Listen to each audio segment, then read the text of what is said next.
దేవుని కృప వలన మనము నేర్చుకుంటూ ఉన్నాం, తెలుసుకుంటూ ఉన్నాం. కట్టబడి ఉన్న ఒక గాడిద పిల్ల మరియు గాడిద, వాటిని ఇప్పుకొని మీరు నా కొరకు తోలుకొని రండి.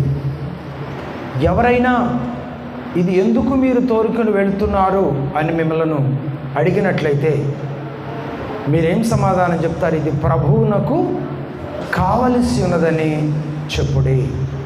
ప్రియులారా, ఈ మహత్కరమైనటువంటి దేవుని వాక్యము యావత్ ప్రపంచానికి ఒక విలువైన విడుదల, సమర్పణ, నడిపింపు ఈ వాక్య భాగం తెలియజేస్తూ ఉన్నదని దేవుని పేరట నేను కోరుతూ ఉన్నాను.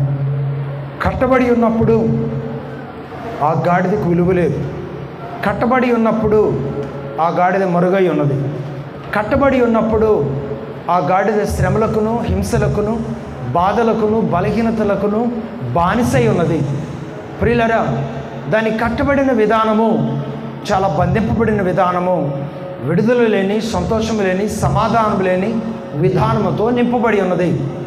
అలాగున ఉన్నటువంటి ఆ గాడిదను విడుదల చేయుటకు, ఆ గాడిదకు స్వేచ్ఛనిటకు, ఆ గాడిదకు విలువనివ్వటకు ప్రియులారా మన ప్రభు అయిన యేసుక్రీస్తు వారు ఈ లోకములోనికి రావటము జరిగి ఉన్నది. ప్రభువైన యేసుక్రీస్తు వారు తండ్రి కుడిపార్శ్వమున ఆసీనుడై ఉన్నతమైన బహు గొప్ప స్థితిని కలిగి ఉన్న దేవుడు.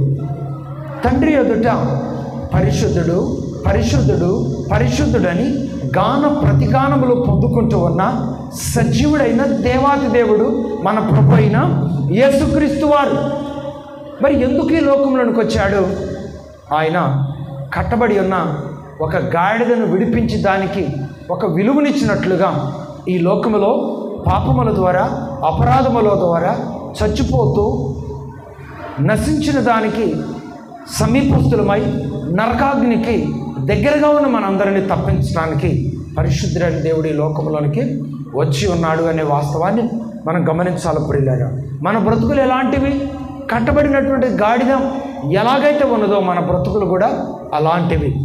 వాటన్నిటి నుండి మనల్ని విడిపించి మనకు ఒక ప్రత్యేకమైన జీవితం, ఒక ప్రత్యేకమైన ప్రణాళిక, ఒక ప్రత్యేకమైన భవిష్యత్తు, ఒక ప్రత్యేకమైన దేవునితో కలిసే ఆ జీవితాన్ని ప్రభు మనకి ఇవ్వటానికి ఆయన ఈ లోకంలోనికి వచ్చి ఉన్నాడు అనే వాస్తవాన్ని మనం గమనించాలి.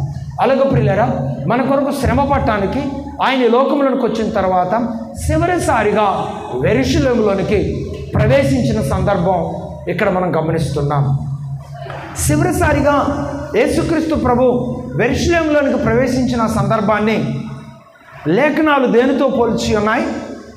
జకరియా గ్రంథము, ఈరోజు వాగ్దానం చూశారు కదా, 9వ అధ్యాయము 9వ వాక్యములో రాయబడినటువంటి విధంగా ఈ మార్కు సువార్త 11వ అధ్యాయం 3వ వచనములో ఉన్నటువంటి విధానాన్ని దేవుడు నెరవేర్చేదాని కొరకు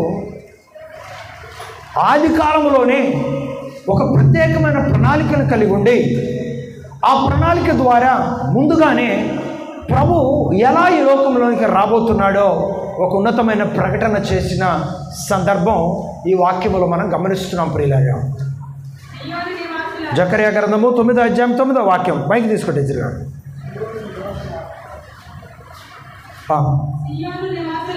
సియోను నివాసులారా బహుగా సంతోషించుడి, యెరూషలేము నివాసులారా ఉల్లాసముగా ఉండుడి. నీ రాజు నీతిమంతుడు, రక్షణ గలవాడును, దీనుడనై గాడిదను, గాడిద పిల్లను ఎక్కి మీ వద్దకు వచ్చుచున్నాడు. మీ రక్షకుడు ఎలాంటి వాడండి? మీ రక్షకుడు దీనుడు. మీ రక్షకుడు ఎలాంటి వాడు? మీ రక్షకుడు సమాధానపరుడు. మీ రక్షకుడు నీతిపరుడు, రక్షణ గలవాడు. ఎలా వస్తున్నాడండి? గాడిద మీద వస్తున్నాడు. ఎందు నిమిత్తం గాడిద మీద వస్తున్నాడు? ఎందు నిమిత్తం గాడిద మీదకి రావలసిన అవసరం ఏర్పడింది? రాజు ఎలా వస్తాడు? పాత నిబంధన కాలంలో, ఎనటి కాలంలో రాజులు ఉపయోగించే ఆ వాహనాలు ఏంటండి? గుర్రాలు. గొప్పవారు ఉపయోగించే వాహనాలు గుర్రాలు. గుర్రం అంటే ఏంటండి? హోందాతనం. ఒక గొప్ప ఉన్నతమైనటువంటి లగ్జరీ కార్లను ఇప్పుడు మెయింటెనెన్స్ చేస్తున్నట్టుగా ఆ రోజుల్లో ఉన్నతమైనటువంటి గుర్రాలను ఉపయోగించేవారు, ఉన్నతమైన రథాలను ఉపయోగించేవారు, ఉన్నతమైనటువంటి ఆ ప్రయాణాలను కొనసాగిస్తూ ఉండేవారు రాజులైన వారు. కానీ రక్షకుడైన యేసుక్రీస్తు ప్రభు ఈ లోకంలోనికి రాజుగా వస్తున్నాడు. ఈ లోకంలోనికి రాజుగా వచ్చి ప్రపంచాన్ని శాంతిపరచటానికి, ప్రపంచాన్ని నెమ్మదిపరచటానికి, ప్రపంచంలో ఉన్న మానవుల యొక్క పాపమును శాపమును విడిపించటానికి ప్రభువైన యేసుక్రీస్తు వారు ఏ వాహనం ద్వారా యెరూషలేములోనికి వెళ్తున్నాడండి? గాడిద అనే వాహనం ద్వారా యెరూషలేములోనికి వెళ్తున్నాడు. ప్రియులారా, ఆ గాడిదకి విలువ ఉందా? ఆ గాడిదకి విలువ లేదు. ఆ గాడిద కట్టబడి ఉన్నది. ఆ గాడిద చీకట్లో ఉన్నది. ఆ గాడిద ఎవరికి తెలియనట్టుగా ఉన్నది. ఆ గాడిద వలన ఎవరికి ఏమీ ఉపయోగం లేనట్టుగా ఉన్నది. ఎందుకో తెలుసా? అది కట్టబడి ఉన్నది. ఈ లోకంలో ప్రతి మనిషి కూడా స్వేచ్ఛగా జీవిస్తున్నాడు, స్వేచ్ఛగా తిరుగుతున్నాడు, కానీ పాపం అనే బంధకములతో కట్టబడి ఉన్నాడు. కనుక ప్రభు దగ్గరకు స్వేచ్ఛగా వెళ్ళలేకపోతున్నాడు, ప్రభు మహిమను ఆస్వాదించలేకపోతున్నాడు, ప్రభు వాక్యం పట్ల బాధ్యత కలిగి జీవించలేకపోతున్నాడు, ప్రార్థన పట్ల ప్రత్యేకమైన సమయాన్ని కేటాయించలేకపోతున్నాడు. బ్రతుకుట క్రీస్తే, చావైతే లాభము అని పౌలు గారు అన్నటువంటి ఆ శ్రేష్టమైన ఆ తీర్మానాన్ని ఈరోజు మనం కలిగి ఉండలేకపోతున్నాం. కారణం ఏంటో తెలుసా? కట్టబడి ఉన్న స్థితిలో ఉన్నప్పుడు దేవుని విలువ తెలియదు. ప్రియులారా, ఒకప్పుడు ప్రవీణ్ పగడాల గారు కూడా కట్టబడి ఉన్నాడు. ఏటితో కట్టబడి ఉన్నాడు? ఆయన రకరకాలైనటువంటి మత్తు పానీయాలతో, జూదములతో, అల్లరిలతో, ఇకలోక సంబంధమైన గొడవలతో, ఈ లోకములో ఉన్న ఈ స్థితియే గొప్పది అన్నట్లుగా చిన్న వయసులోనే బహువిచ్చలవిడకరమైనటువంటి జీవితానికి అలవాటు పడ్డాడంట. ఈ పరిస్థితుల్లో ఇతనుంటే నా చేతికి వస్తాడో రాడో అని తెలియగలిగినటువంటి ఆ తల్లి ఏం చేసింది? తీసుకెళ్ళి దూరంగా హాస్టల్లో ఉంచడం జరిగింది. అక్కడ ఇష్టం లేకపోయినా ఉన్నతంగా చదువుకొని అతను ఉన్నతమైన ఆశయాలతో అడుగులు ముందుకు వేయాలనుకుంటున్న సమయంలో ఒక యూత్ మీటింగ్ ద్వారా అతను పట్టబడ్డాడు. ప్రియులారా, ఒక ఉన్నతమైన చదువుల కొరకు దూర ప్రాంతాలు వెళ్ళినప్పుడు అక్కడి నుంచి హైదరాబాద్కు మరి యూత్ మీటింగ్కి ఆహ్వానించడం ద్వారా అక్కడ కదిలించబడ్డాడు. నేను ఏ ప్రాంతంలోనైతే ఉన్నానో ఆ ప్రాంతంలో బహు అద్భుతంగా నేను దేవుని పని చేయాలనుకున్నాడు. హిందీ నేర్చుకున్నాడు. మధ్యప్రదేశ్ ప్రాంతంలో ప్రాంతం కాని ప్రాంతం, భాష కాని భాష, ప్రజలు కాని ప్రజలు అయినప్పటికీ దేవుని మహాకృప ద్వారా హిందీ నేర్చుకొని దేవుని మహాకృప ద్వారా అద్భుతంగా పరిచర్య చేస్తున్నప్పుడు ఆ ప్రాంతంలో ఉన్నతమైనటువంటి సేవకుల కుటుంబంలో నుండి ఒక ఉన్నతమైన ఆత్మీయమైన అందమైన ఒక మరి దైవజనురాలు ప్రవీణ్ ప్రగడాల గారికి దేవుడిచ్చాడు. అద్భుతంగా వారు దేవుని పనిలో సాగిపోతూ అద్భుతంగా దేవుని స్వార్థను ప్రకటిస్తూ వారు చదువుకి తగినటువంటి ప్రణాళికలు సిద్ధపరుస్తూ దరిదాపు 10 సాఫ్ట్వేర్ సంస్థలు స్థాపించాడంట. సామాన్యమైన విషయం కాదు. కోట్ల మీద కోట్లు సంపాదించాడంట. కానీ ఎన్నో డిబేట్స్లో పాల్గొని ఏసే రక్షకుడు, ఏసే దేవుడని రుజువుపించి ఏమండి క్రియల ద్వారా ఎంతోమంది అనాథులకు ఆశ్రయం కల్పించి, ఎంతోమందికి ఉపాధి కల్పించి, ఎన్నో పరిచర్యలు చేస్తూ ఆత్మీయంగా స్వార్థం ప్రకటిస్తూ అద్భుతంగా దేవుని పనిలో కొనసాగుతున్నప్పుడు ఏమండి మరి హత్యకు గురై హతసాక్షిగా దేవుని కొరకు మరణించాడు. ప్రియులారా, ఈరోజు ఆయన గురించిన సాక్ష్యం బంధించబడిందా? తెలియని ప్రాంతాల్లోనూ కూడా చొచ్చుకొని వెళ్ళిపోయిందా? చెప్పండి. తెలియని ప్రాంతాల్లో కూడా చొచ్చుకొని వెళ్ళిపోయింది. కారణం ఏంటో తెలుసా? ఆయన సమర్పణ, ఆయన తెగింపు జీవితం, దేవుని పిలుపుకు లోబడిన అనుభవం. తగిన కాల సమయం వచ్చినప్పుడు ఏం చేసింది? ఆయన మరణమే ఒక అద్భుతమైన సువార్తగా ప్రపంచంలో వ్యాప్తి చెందింది. అందుకే అంటారు చూసివా, ఏనుగు బతికినా 10,000, చచ్చినా 10,000 అనేది ఎవరి పట్ల నెరవేరిందంటే, అంటే ఉదాహరణ చెప్పే ఆ మాట మన వాడుకు భాష కనుక ఆ మాట ఉపయోగించారు. ప్రభువైన యేసుక్రీస్తు వారి విషయంలో జరిగింది, ఆయన శిష్యులైన అపోస్తుల విషయంలో జరిగింది, ఆది సంఘస్థుల విషయంలో జరిగింది, అపోస్తులైనటువంటి భక్తుల విషయంలో జరిగింది. అలాగే ఈరోజు దేవుని కొరకు హతసాక్షి అయిన ప్రవీణ పగడాల గారి విషయంలో జరిగింది. చిన్న పిల్లరా, సాఫ్ట్వేర్ సంస్థలు స్థాపించి వేల కోట్లు సంపాదించిన వాళ్ళు ప్రపంచంలో లేరా? ఆంధ్ర రాష్ట్రంలో లేరా? ఆంధ్ర రాష్ట్రంలో ఎందుకు, గుంటూరులోనే ఉన్నారు. మరి తెలుసా మనకెవరైనా? విజయవాడలో ఉన్నారు, తెలుసా మనకెవరైనా? వైజాగ్లో ఉన్నారు, తెలుసా మనకెవరైనా? కానీ గుర్తుపెట్టుకోండి, ఆయన సంపదను సృష్టించడంతో పాటు దానిని దేవుని మహిమ కొరకు ఖర్చు పెట్టడంతో పాటు వాటికంటే ముఖ్యంగా దేవుని సువార్తను గొప్ప ధ్యేయంగా ఎంచుకొని పరుగులెత్తాడు. కాబట్టి తన పరుగుకు ప్రతిఫలం పరలోకములో మొదట బహుమతి పొందుకునే భాగ్యాన్ని దేవుడానికి ఇచ్చాడు. భూలోకములో ప్రతి మనిషి కనువిప్పు కలిగించే విధంగా ఒక పరిపూర్ణమైన రక్షణ సువార్త అనుభవంలో దేవుని ప్రణాళిక అతని ద్వారా విస్తరించింది. చూడండి, అదే కట్టబడి ఉన్న స్థితిలో ఉన్నట్లయితే ఎక్కడుండేవాడో ఏమయ్యేవాడో ఎవరికీ తెలిసేది కాదు. కానీ ఈరోజు ఇప్పబడిన గాడిదకు విలువ వచ్చినట్లుగా ప్రభుని యేసు కొరకు ఆయన సమర్పించుకుని దేవుని పిలుపుకు లోబడ్డాడు. కాబట్టి ఈరోజు యావత్ ప్రపంచమంతా ఉలిక్కిపడే విధంగా ప్రభు మహిమ కొరకు హతసాక్షిగా దేవుని యొక్క ప్రణాళికలో నిలిచి ఉన్నాడు. సరే, యేసు ప్రభు మరణిస్తేనే యేసు ప్రభు సమాధి జయించలేదు, వారి శిష్యులు వచ్చి ఎత్తుకొని వెళ్ళిపోయారని సాక్ష్యం ఇచ్చారు. అవునా?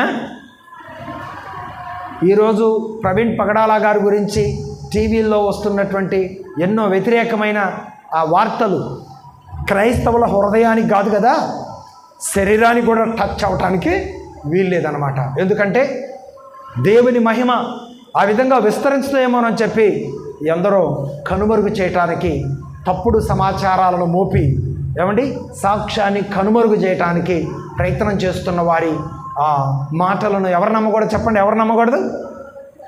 దేవుని బిడ్డలైన వారు నమ్మకూడదు. దేవునికి సాక్షిగా నిలబడిన వారి యొక్క సాక్ష్యాన్ని మనం గమనించి మాదిరి తీసుకొని ప్రభువుకు మహిమార్థంగా పరిగెత్తాలి. కాబట్టి ప్రియులరా, ఒకప్పుడు మనం కూడా ఎలాంటి వాళ్ళం చెప్పండి? ఒకప్పుడు మనం కూడా ఎలాంటి వాళ్ళం? వాస్తవంగా కట్టబడిన గాడిద లాంటి వాళ్ళమే.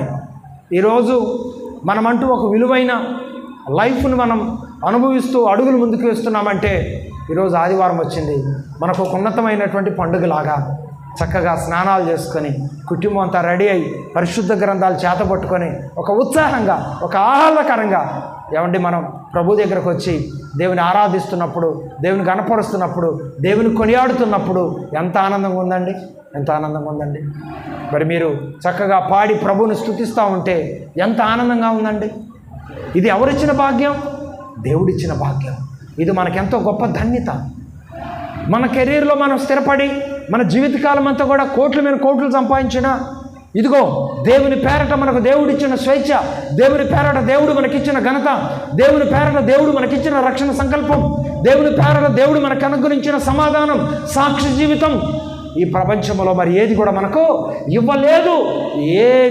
దేని ద్వారా కూడా మనం అనుభవించలేము అనే వాస్తవాన్ని గమనించి దేవుని మహిమ కొరకు జీవించే భాగ్యాన్ని ప్రభువు మనకు అనుగ్రహించినందుకు మనం ఎంతో ధన్యులము అనే వాస్తవాన్ని గమనించవలసిందిగా దేవుని పేట నేను తెలియజేస్తున్నాను. యోహాను సువార్త 12వ అధ్యాయం 13వ వాక్యం త్వరగా కొన్ని మాటలు మీకు అందిస్తాను, రెఫరెన్స్ గమనించవలసిందిగా కోరుతున్నాను. ప్రియులారా, మరి జకర్యా గ్రంథము 9వ అధ్యాయం 9వ వచనం ప్రకారం ప్రవచనము నెరవేరింది ఎక్కడ? మార్కు సువార్తలో నెరవేరింది, మత్తయి సువార్తలో నెరవేరింది, లూకా సువార్తలో నెరవేరింది. అయితే మనం ముఖ్యంగా మార్కు సువార్త 11వ అధ్యాయము 3వ వచనంలో ఉన్నటువంటి శ్రేష్టమైన మాటలో మనం జ్ఞాపకం చేసుకున్నాం. ప్రియులారా, ఒకప్పుడు విలువలేని గాడిదకు విలువ ఎలా వచ్చింది తర్వాత నేను కొన్ని పాయింట్స్ మీకు చెప్తా. దానికంటే ముందుగా కొన్ని వస్త్రాలను యేసు ప్రభు వస్తున్నప్పుడు పరచడం జరిగింది, కొన్ని ఆకులను యేసు ప్రభు వస్తున్నప్పుడు పరచడం జరిగింది. యోహాను సువార్త 12వ అధ్యాయం 13వ వాక్యం త్వరగా చదవాలి. ఏం మట్టలండి? ఖర్జూరపు మట్టలు. ఇంకా ఆయనను ఎదుర్కొనబోయి జయము ప్రభు అంటూ దేవుని పేరట వచ్చుచున్న ఇశ్రాయేలులకు స్తుతింపబడును గాక అని కేకలు వేయను. హోసన్నా జయమే హోసన్నా జయమే, హోసన్నా జయమనకే, యేసు రాజు రాజుల రాజై. అమ్మ పాట ఉంటే చూడండి. యేసు రాజు రాజుల రాజై త్వరగా వచ్చుచుండే. యేసు రాజు రాజుల రాజై త్వరగా వచ్చుచుండే, త్వరగా వచ్చుచుండే, త్వరగా వచ్చుచుండే. హోసన్నా జయమే, హోసన్నా జయమే, హోసన్నా జయమనకే, యేసు రాజు రాజుల రాజై. యుద్ధాలు ఎదురైనా, ఎర్ర సముద్రం పొంగి పొర్లినా, అవే ఎర్ర సముద్రం పొంగి పొర్లినా, జయము మననే, భయము లేదు, జయము మననే, విజయ గీతం పాడెదము, విజయ గీతం పాడెదము. హోసన్నా జయమే, అవే హోసన్నా జయమే, హోసన్నా జయమనకే, యేసు రాజు రాజుల రాజై. హోసన్నా జయమనకే, యేసు రాజు రాజుల రాజై. హల్లెలూయా స్తుతి మహిమ ఎల్లప్పుడూ, హల్లెలూయా స్తుతి మహిమ, హల్లెలూయా స్తుతి మహిమ ఎల్లప్పుడూ, హల్లెలూయా స్తుతి మహిమ. యేసు రాజు మనకు ప్రభువై, యేసు రాజు మనకు ప్రభువై, త్వరగా వచ్చుచుండే, త్వరగా వచ్చుచుండే. హోసన్నా జయమే, హోసన్నా జయమే, హోసన్నా జయమనకే, యేసు రాజు రాజుల రాజై. అవే హోసన్నా, యేసు రాజు రాజుల రాజై. హోసన్నా జయమనకే, యేసు రాజు రాజుల రాజై. హోసన్నా జయమనకే, యేసు రాజు రాజుల రాజై. హల్లెలూయా. ప్రియులారా, యోహాను సువార్త 12:13 ప్రకారం ఆయన పచ్చని కొమ్మల ద్వారా, ఆకుల ద్వారా, వస్త్రాల ద్వారా స్వాగతం పలుకుతూ ఉంది. యెరూషలేము స్వాగతం పలుకుతూ ఉంది. ప్రియులారా, ఈ విధమైన ఘనతనిచ్చేది ఎవరికండి? ఎవరికి ఇస్తారు ఈ విధమైన ఘనత? ఒక రాజుకు మాత్రమే ఇస్తారు. యేసు ప్రభు రాజుగా ఈ లోకములకు వచ్చాడు. భూలోకాన్ని పరిపాలించే రాజుగా రాలేదు, కానీ భూలోకంలో ఉన్న తన బిడ్డలందరినీ తాను సిద్ధపరచబోతున్న యుగాలు నివాసం చేయబోతున్న రాజ్య పరిపాలనలో ఆయన మనందరినీ పాలుభాగస్తున్న చేయటానికి ఈ లోకములోనికి ఆయన వచ్చాడు. యేసుక్రీస్తు ప్రభు రాజు కాబట్టి రాజుకి ఇవ్వాల్సిన ఘనతను యెరూషలేములో ఉన్న ప్రజలు ఆయనకిచ్చి ఆహ్వానించారు. చూడండి, పాత నిబంధన కాలంలో రాజులను ఏ విధంగా సన్మానించేవారు? పాత నిబంధన కాలంలో దేవుని నామాన్ని ఏ విధంగా గణపరుస్తూ ఆహ్వానించేవారు? లేవీకాండము రిఫరెన్స్ అందిస్తున్నాను, గమనించండి. లేవీకాండము 23:40 ఒకసారి గమనిద్దామా?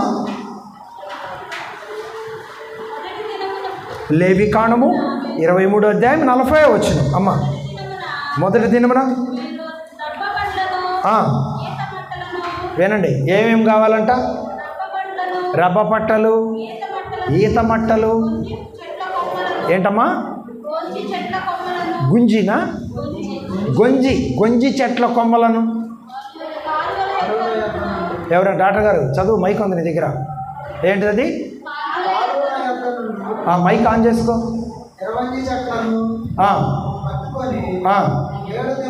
7 దినములు మీ దేవుడైనా యెహోవా సన్నిధిని, అదండి దేవుని సన్నిధిలో ఉత్సహించాలి. ఎన్ని రోజులు?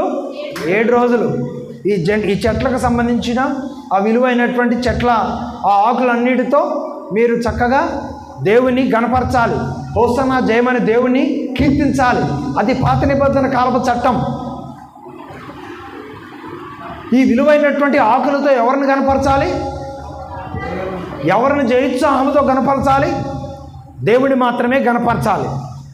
ఆ విలువైన ఘనత పాత నిబంధన కాలంలో యెహోవా అందుకుంటే, ఆ విలువైన ఘనత కొత్త నిబంధన కాలంలో ఎవరు అందుకున్నారు? తండ్రి యొద్ద నుండి ఈ లోకంలోనికి వచ్చినటువంటి దేవుడైన యేసుక్రీస్తు వారు ఆ ఘనతను పొందుకున్నారు. ఆయన దేవుడుగా యెరూషలేములో ఊరేగింపుగా ప్రవేశించాడు. ఎన్నిక లేనివాడిగా ప్రవేశించలేదు. ఊరేగింపుతో ఆయన యెరూషలేములోనికి ప్రవేశించాడు.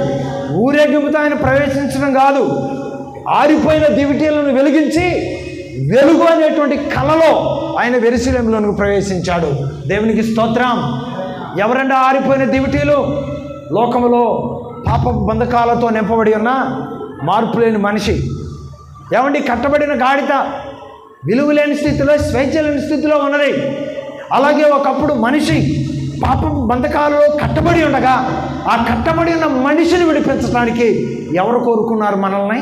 ప్రభువైన యేసుక్రీస్తు వారు కోరుకొని ఆ కట్టబడిన బంధకాల నుండి మనల్ని విడిపించి, నా యొద్దకు రండి, నేను మీ కట్ల నుండి విడిపించాను కాబట్టి నా యొద్దకు వస్తేనే, లేకపోతే మీరు చస్తారని లేదు.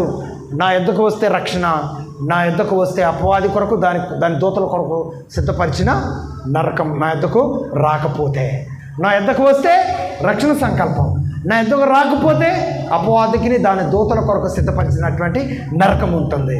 విడిపించాను. ఏ మార్గం కావాలో ఎన్నుకొని అడుగులు ముందుకు వేయాల్సిన బాధ్యత ఎవరి మీద ఉన్నది? మీ మీదే ఉన్నది. నీకే మార్గం కావాలి? అందుకే దేవుని యొక్క వాక్యము ఒక పాట ద్వారా ఈ విధంగా తెలియజేయబడింది. 2 దారులు, ఏ దారి కావాలో మానవ, ఒకటి పరలోకం మరి ఒకటి పాతాళం, ఒకటి పరలోకం మరి ఒకటి పాతాళం. అవే పరలోకం కావాలో పాతాళం కావాలో, పాతాళం కావాలో కోరుకో